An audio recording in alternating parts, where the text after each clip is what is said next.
এই কোরআন দিয়ে দুনিয়া চলবে, এই কোরআন দিয়ে রাষ্ট্র চলবে, এই কোরআন দিয়ে আদালত চলবে, এই কোরআন দিয়ে পার্লামেন্ট চলবে, এই কোরআন দিয়ে সেনাবাহিনী চলবে, এই কোরআন দিয়ে শিক্ষা প্রতিষ্ঠান চলবে। এটাই হলো কোরআন, আমাদের জীবন বিধান, এটাই আমাদের পরিচয়, আমাদের মাথার মুকুট।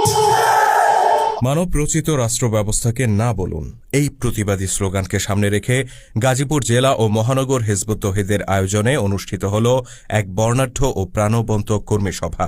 গতকাল বিকেল ৩টায় গাজীপুরের সাগর সৈকত কনভেনশন হলে এই কর্মী সভা অনুষ্ঠিত হয়। বিশ্বের শ্রেষ্ঠতম বিপ্লবী মহানবী হযরত মুহাম্মদ সাল্লাল্লাহু আলাইহি সাল্লাম বিপ্লবের মূল মন্ত্র কি ছিল? লা ইলাহা ইল্লাল্লাহ, লা ইলাহা ইল্লাল্লাহ, আর কোনো কথা নাই।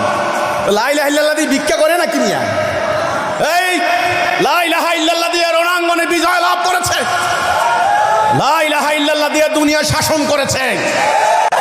মুহাম্মদ ছিল খলিফা, খলিফাতুল মুসলিমিন, আমিরুল মুমিনিন, শাসক, গভর্নর। পবিত্র জুমার নামাজ আদায় শেষে ধর্মপ্রাণ মুসল্লিরা দূর দূরান্ত থেকে ছুটে আসেন অনুষ্ঠানে অংশ নিতে। কিছু সময়ের মধ্যেই কানায় কানায় পূর্ণ হয়ে ওঠে পুরো কনভেনশন হল। আগত কর্মীরা গভীর মনোযোগে এ সময় অতিথিদের বক্তব্য শ্রবণ করেন। হিজবুত তৌহিদের গাজীপুর ও উত্তরা অঞ্চলের সভাপতি শহীদুল ইসলামের সভাপতিত্বে অনুষ্ঠানে প্রধান অতিথি হিসেবে উপস্থিত ছিলেন সন্ত্রাস, জঙ্গিবাদ ও সাম্প্রদায়িকতা বিরোধী সোসাইটির চেয়ারম্যান এবং হিজবুত তৌহিদের শীর্ষ নেতা ইমাম হোসেন মোহাম্মদ সেলিম। তো আমি মুহতারাম ইসলামী দলের নেতাদেরকে বলতে চাই, আপনারা যদি পারেন তাওহীদের উপরে ঐক্যবদ্ধ হন। তাওহীদ, তাওহীদ, অন্য কোন সরকারের অমুক তমুকের বিরুদ্ধে ঢিল মেরা লাভ হবে না।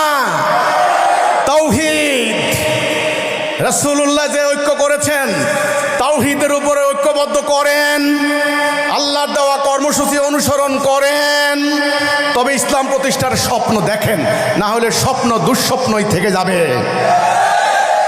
প্রধান অতিথি তার বক্তব্যে বলেন, আমরা যদি মানব রচিত রাষ্ট্র ব্যবস্থা বর্জন না করি তবে সমাজে শান্তি কখনোই প্রতিষ্ঠিত হবে না, গণতন্ত্র আমাদেরকে মুক্তি দিতে পারবে না।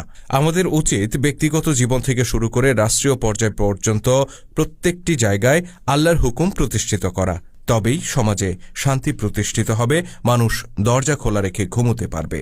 এ সময় প্রধান অতিথি সবাইকে ঐক্যবদ্ধভাবে আল্লাহর হুকুম প্রতিষ্ঠার সংগ্রামে সামিল হওয়ার আহ্বান জানান। যদি তোমরা সারা জীবন এই সূত্র মনে রাখতে পারো, আমরা এক জাতি,